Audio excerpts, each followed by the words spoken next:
Bienvenue dans cette nouvelle édition de l'Africa Tonight. Au sommaire, résolution de la crise sécuritaire à l'est de la République démocratique du Congo. Les chefs d'État de la communauté d'Afrique de l'Est s'activent pour mettre fin aux tensions entre le gouvernement congolais et le gouvernement rwandais. Des pourparlers sont annoncés le 16 novembre prochain à Nairobi, au Kenya. Mobilisation accrue derrière le président camerounais Paul Biya. C'est le mot d'ordre délivré par les hauts cadres du RDPC alors que le chef de l'État célèbre les 40 ans de son accession au pouvoir. Et puis, législative 2023 au Bénin, le fichier électoral a été transmis ce mardi 8 novembre à la Commission électorale nationale autonome par l'Agence nationale d'identification des personnes. Plus de 6 millions de Béninois sont attendus aux urnes le 8 janvier 2023. Mais tout d'abord, le ministre du Développement industriel, du commerce, de l'artisanat et des PME du Burkina Faso a rendu sa démission ce mardi 8 novembre. Nommé le 25 octobre dernier, Donatien Nagalo était contesté par plusieurs associations de commerçants. Ces commerçants qui ont organisé plusieurs manifestations et des sorties médiatiques accusés par ailleurs l'ancien responsable d'un syndicat de commerçants d'escroquerie et de détournement de fonds. Compte tenu de cette situation, Donatien Nagalo, qui réfute ces accusations, a décidé, selon ses dires, de céder son poste de ministre pour donner toutes les chances au gouvernement de travailler dans la sérénité. Le Rwanda a mis en cause pour avoir fourni de faux renseignements aux États-Unis et à Interpol sur des dissidents en exil. C'est du moins ce que révèle une enquête publiée par le consortium de journalistes Organized Crime and Corruption Reporting Project, OCCRP. L'OCCRP révèle notamment le contenu d'un rapport du FBI sur le sujet. Dans le rapport publié en 2015, le FBI alerte les plus hauts diplomates américains sur les techniques utilisées par les services de renseignement rwandais pour tromper les autorités au sujet de demandeurs d'asile rwandais et d'opposants. Des dissidents, pour la plupart appartenant au Rwanda National Congress, un mouvement opposé au président Paul Kagame, ont été ciblés sans que le FBI ne trouve la moindre preuve criminelle après enquête. L'agence fédérale américaine accuse également le gouvernement rwandais d'avoir tenté de manipuler Interpol et son système de notices rouges. Dans son enquête, le consortium révèle ainsi qu'Interpol a récemment révoqué un mandat d'arrêt émis contre Eugène Richard Gassana, un ancien soutien de Paul Kagame, aujourd'hui en rupture avec le régime. Un mandat d'arrêt révoqué en raison d'une dimension politique prédominante. Les dirigeants des pays membres de la communauté d'Afrique de l'Est en quête de solutions pour un retour de la paix dans l'Est de la République démocratique du Congo. L'Est du territoire congolais est assiégé par les groupes rebelles. Une crise sécuritaire qui a exacerbé les tensions avec le Rwanda, accusé par Kinshasa de soutenir le puissant groupe rebelle M23. Selon le président en exercice de la CAE, le chef de l'État burundais Evariste Ndayishimiye, si des progrès dans la mise en œuvre des pistes politico-militaires sont à noter, beaucoup reste encore à faire. Des négociations politiques sont d'ailleurs envisagées à partir du 16 novembre prochain à Nairobi, au Kenya. Joël Ballot.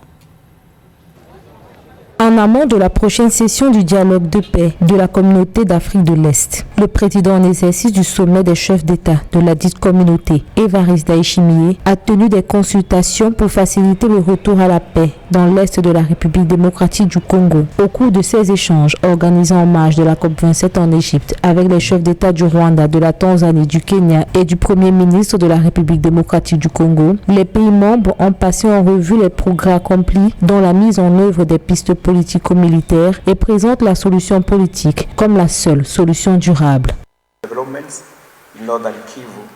Ils ont passé en revue les développements récents du Nord Kivu, en particulier la recrudescence des attaques contre les populations par des groupes armés qui a sapé les acquis, car les groupes locaux armés avaient déjà proposé de déposer les armes en échange de la paix et exhortent toutes les parties à se joindre à la recherche d'une paix durable dans l'Est de la RDC par le biais d'un dialogue intercongolais. Malgré des avancées dans la lutte contre l'insécurité en République démocratique du Congo, le président en exercice de la communauté d'Afrique de l'Est, président du Burundi, Évariste Ndayishimiye, note la résurgence des cas de violence. Le Rwanda et la République démocratique du Congo s'accusent mutuellement d'ingérence dans leur espace aérien et terrestre. Le Rwanda est toujours accusé par le gouvernement congolais de soutenir les attaques du M23 qui mettent à mal les efforts entrepris par la communauté. The next session of dialogue will commence.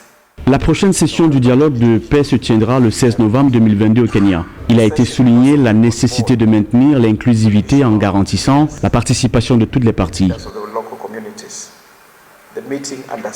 En plus d'inclure dès la prochaine rencontre les chefs communautaires, l'UAC lance un appel au retrait des groupes armés étrangers pour un retour dans leur pays d'origine afin de permettre à plus de 200 000 déplacés de regagner progressivement leur domicile. La prochaine session du dialogue de paix débutera le 16 novembre 2022 à Nairobi, au Kenya. À noter que les chefs d'État des pays membres de la CAE ont désigné l'ancien président du Kenya, Uhuru Kenyatta, pour mener les négociations entre la République démocratique du Congo et le Rwanda. La résolution a été prise à l'issue d'une réunion des chefs d'État de l'organe en marge de la COP27 qui se tient actuellement à Sharm el-Sheikh en Égypte.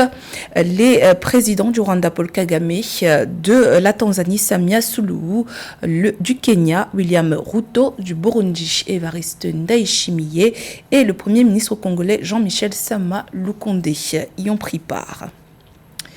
Direction le Cameroun où le président Paul Biya célébrait ce 6 novembre le 40e anniversaire de son accession à la magistrature suprême. L'occasion pour le parti au pouvoir, le RDPC, de faire un bilan de la gouvernance de son leader, Corinne Gamse. Mobilisation constante et accrue derrière le président Paul Biya, c'est le mot d'ordre délivré par les hauts cadres du Rassemblement démocratique du peuple camerounais RDPC, alors que leur président national, le chef de l'État Paul Biya, célèbre 40 ans à la tête du pays ce mois de novembre 2022. Pour le secrétaire général adjoint du comité central du parti, Grégoire Owona, reçu en entretien sur Africa 24, cette mobilisation, année après année, représente le socle de la vitalité et de la pérennisation du renouveau politique qu'incarne le président Paul Biya à travers le RDPC. Le RDPC accompagne le président Biya dans sa mission depuis bientôt 37 ans et nous sommes fiers de l'accompagner compte tenu des choix fondamentaux qu'il a générés, qu'il a proposés au peuple camerounais et pour lesquels le peuple camerounais l'a choisi. Le bilan socio-économique du président Paul Biya des 4 dernières décennies fait apparaître une lutte acharnée contre la corruption dans le cadre d'une initiative dénommée Opération Épervier avec la mise en place de plusieurs structures de contrôle de gestion. D'un autre côté, le président Paul Biya a instruit dans le cadre des projets structurants la construction de nombreuses infrastructures routières, énergétiques, portuaires, sportives, médicales et académiques. Malgré des retards remarquables observés pour certains projets, ces infrastructures participent à l'amélioration du tissu économique diversifié porté par le dynamisme d'un secteur privé en plein essor et d'un entrepreneuriat féminin et jeune qui positionne le Cameroun comme une véritable locomotive de la sous-région Afrique centrale. Le Cameroun reste un pays très ouvert qui n'a jamais vraiment été agressif vis-à-vis des autres et qui est ouvert à tous les échanges. Donc c'est tout cela, du leadership à l'implication des femmes et des hommes camerounais dans le monde de la production et d'une économie véritablement dynamique. C'est tout cela qui, à mon avis, peut justifier de ce leadership du Cameroun. Sur les secrets de la longévité du président Paul Biya à la tête de l'État, le secrétaire général adjoint du comité central du RDPC invoque une gouvernance qui place l'humain au centre, ainsi que le respect des règles démocratiques entre autres. Depuis 1982, le président Paul Biya a déjà été réélu 7 fois au cours d'élections multipartites. À 3 ans de la prochaine présidentielle au Cameroun, le haut cadre du parti au pouvoir ne fait aucun mystère sur les perspectives au sein du parti. Aujourd'hui, rien, alors vraiment rien, ne m'empêcherait de suggérer que nous devons nous préparer à le réélire en 2025. Rien aujourd'hui. La politique qu'il mène est satisfaisante. Il est en possession de ses possibilités pour gouverner. Pourquoi commencer à parler aujourd'hui d'un éventuel départ? En attendant la tenue de la présidentielle, le parti du président Paul Biya, qui a procédé en 2021 au renouvellement de ses organes de base, prépare les sénatoriales prévues en 2023. À moins de 2 mois du scrutin législatif, la Sénat, la Commission électorale nationale autonome, est rentrée en possession du fichier électoral confectionné par l'Agence nationale d'identification des personnes au Bénin. Avant sa transmission, la liste électorale informatisée a été auditée sur la demande des partis politiques et des organisations de la société civile. Plus de 6 millions de Béninois sont attendus dans les bureaux de vote le 8 janvier 2023.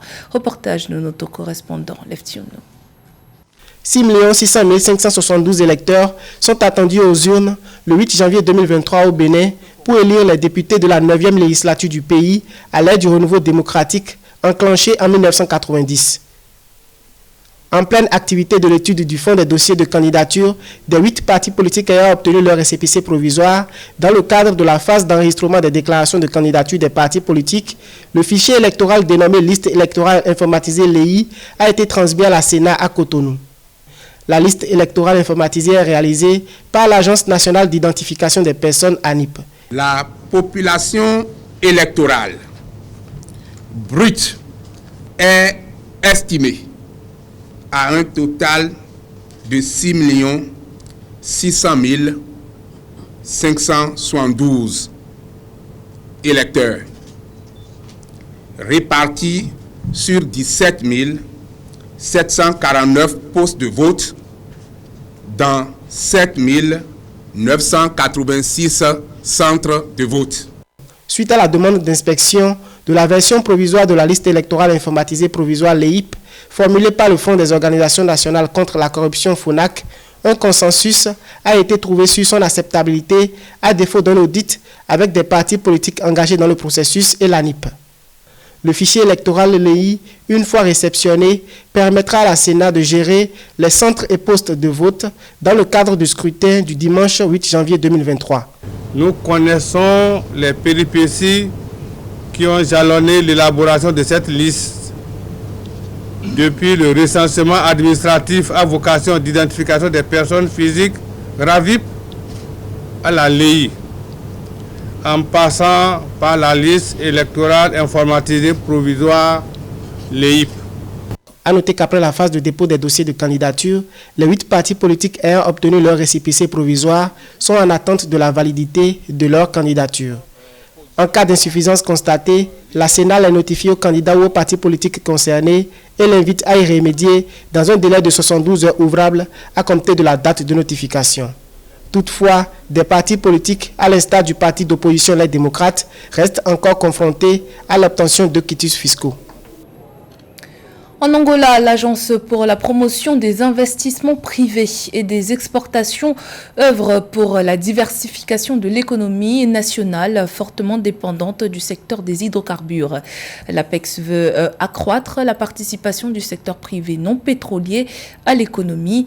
L'agence a notamment lancé un programme d'appui destiné aux entrepreneurs et aux PME locales. Les précisions dans ce sujet de Mindre Diamant.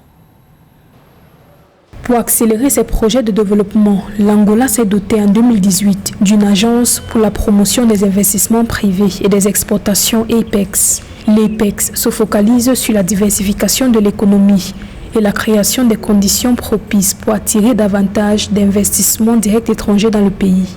L'agence a également pour mission d'accroître la participation du secteur privé non pétrolier à l'économie du pays, afin de réduire la dépendance aux hydrocarbures, qui représentent 95% des exportations de l'Angola.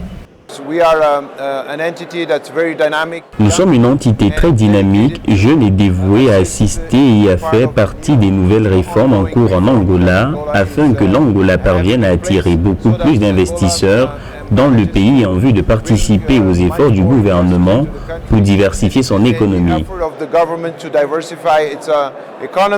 À travers le programme d'appui à la production, à la diversification des exportations et à la substitution des importations Prodesi mis en place par le gouvernement angolais, l'APEX soutient les entrepreneurs et les petites et moyennes entreprises locales pour parvenir à une véritable diversification de l'économie. Ce, dans le souci de multiplier les opportunités d'emploi, d'augmenter le niveau d'exportation et d'améliorer les conditions de vie des citoyens.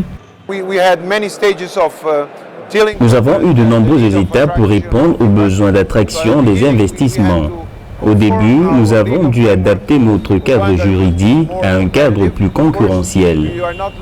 Nous ne nous limitons pas à attirer des investissements étrangers, mais nous aidons également les entrepreneurs angolais à être plus proactifs en tirant parti des efforts en cours pour diversifier notre économie. Et jusqu'à présent, nous pouvons dire que nous avons enregistré des progrès. L'Angola, par le biais de l'Agence nationale pour la promotion des investissements privés et des exportations, a introduit de nouvelles procédures dans ses relations avec les investisseurs. Le pays est passé à un environnement plus numérisé, reposant de plus en plus sur des TIC. Avec ces innovations, l'Angola est désormais en mesure de répondre à l'enregistrement d'une nouvelle initiative d'investissement en moins de 3 jours. C'était le journal de la rédaction. Merci pour votre fidélité. Dans un instant, une nouvelle édition de l'actualité sur Africa 24.